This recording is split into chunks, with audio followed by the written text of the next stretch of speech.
திருப்பூர் மாவட்டம் மடத்துக்குளம் அருகே சார்பதிவாளரை கண்டித்து விவசாயிகள் முற்றுகை போராட்டத்தில் ஈடுபட்டனர். மடத்துக்குளம் அருகே உள்ள கனியூர் சார்பதிவாளர் அலுவலகத்தில் பணியாற்றும் சார்பதிவாளர் தாமோதரன் தனக்கு வேண்டிய முகவர்களை வைத்து பத்திரப்பதிவுக்கு வரும் விவசாயிகளையும் வீட்டு மனை பதிவுக்கு வரும் பொதுமக்களையும் மிரட்டி பல கோடி ரூபாய் லஞ்சம் பெற்றதாக கூறப்படுகிறது. பத்திரப்பதிவுகளுக்கு முறைகேடாகவும் ஆள்மாறாட்டம் செய்தும் தொடர்ந்து முறைகேட்டில் ஈடுபட்டு வருவதாகவும் கூறப்படுகிறது.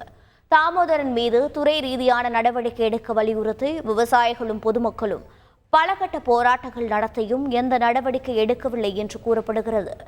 இந்நிலையில் அவருக்கு எதிராக துறை ரீதியாக நடவடிக்கை எடுக்க வலியுறுத்தி சார்பதிவாளர் அலுவலகத்தை முற்றுகையிட்டு விவசாயிகள் போராட்டம் நடத்த முயன்றனர்.